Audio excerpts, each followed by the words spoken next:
आज मैं आपसे बहुत ही इम्पॉर्टेंट सब्जेक्ट के बारे में बात करूंगा। वो है दशमांश का, टाइथिंग का। कई लोग इसके फेवर में हैं, कहते हैं कि हमें करना चाहिए। कई लोग कहते हैं कि हमें ये नहीं करना चाहिए क्योंकि ये ओल्ड टेस्टमेंट का है, पुराने नियम का लॉ है ये। क्योंकि जो टाइथिंग है वो ना ही न्यू टेस्टमेंट का है और ना ही ओल्ड टेस्टमेंट का, लेकिन बाइबल हमें बताती है कि ये ओल्ड टेस्टमेंट से भी पहले से चलता आ रहा है। जब हम बाइबल पढ़ते हैं हम देखते हैं सबसे पहले टाइथिंग अब्राहम ने की थी, और तब तक कोई लॉ नहीं आया था, तब तक कोई भी कवनेंट नहीं थी। कवनेंट मोसेस से बनी। लेकिन अब सवाल ये है कि परमेश्वर का हृदय क्या है इसके पीछे। आप जब अपने चर्चेज़ में सुनते होंगे, आप किसी पास्टर को सुनते होंगे कि अपनी टाइट्स लेकर आओ, तो आप ये सोचते होंगे कि इस पास्टर के हार्ट में क्या है कि ये हमसे टाइट मांग रहा है। इस पास्टर को हमारे पैसे की ज़रूरत है, इस मैन ऑफ गॉड को पैसे का लालच है। हम उस बात को साइड में रखते हैं, लेकिन हमारे लिए मेन ये जानना है कि हमारा परमेश्वर टाइथिंग के मामले में क्या कहता है। अब मनुष्य परमेश्वर को धोखा दे सकता है, पर देखो तुम मुझको धोखा देते हो और तो भी पूछते हो हमने किस बात में तुझे लूटा है, दशमांश और उठाने की भेंटों में। आप देखें परमेश्वर का हृदय यहाँ पे आपसे क्या कह रहा है। आप सोच रहे होंगे कि आपके मैन ऑफ गॉड को, आपके पास्टर को, जब वो टाइथिंग का नाम लेता है, आपके मन में शायद आता होगा कि ये लालची है, इसको पैसा चाहिए हमारा, इसके अंदर पैसे का लालच है।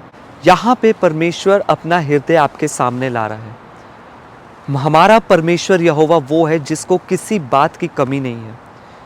और आप देखें परमेश्वर को बिल्कुल शर्म नहीं महसूस होती जब वो आपसे आपका पैसा मांगता है, और ये पैसा आपका है भी नहीं।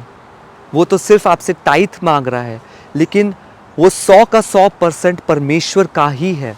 और वो लोग जो टाइथिंग के अगेंस्ट हैं या वो टाइथ नहीं देते या दशमांश नहीं निकालते, परमेश्वर उनसे सीधी बात कर रहा है कि तुम मुझे लूटते हो। आप सोच सकते हैं परमेश्वर अगर आपके सामने खड़ा होकर यही कहे कि तुम मुझे लूटते हो, क्या आप उसके आगे ये बोलेंगे परमेश्वर तू तो इतना महान है, तेरे पास कोई चीज़ की कमी नहीं है, तू क्यों हमारे पैसों के पीछे पड़ा है, तू क्यों हमसे दशमांश लेना चाहता है। लेकिन परमेश्वर फिर भी आपसे कह रहा है कि तुम मुझे लूटते हो। इसके पीछे परमेश्वर आपके पैसे के पीछे नहीं है, लेकिन उसका मोटिव ये है कि वो आपके हार्ट को जांचना चाहता है। जब आप टाइथ करते हैं, आप परमेश्वर के सामने अपनी फेथफुलनेस को दिखाते हैं और आप परमेश्वर को ऑनर करते हैं। सारे दशमांश भंडार में ले आओ कि मेरे भवन में भोजन वस्तु रहे। और सेनाओं का यहोवा ये कहता है कि ऐसा करके मुझे परखो कि मैं आकाश के झरोखे तुम्हारे लिए खोलकर तुम्हारे ऊपर अपरंपार आशीष की वर्षा करता हूँ कि नहीं।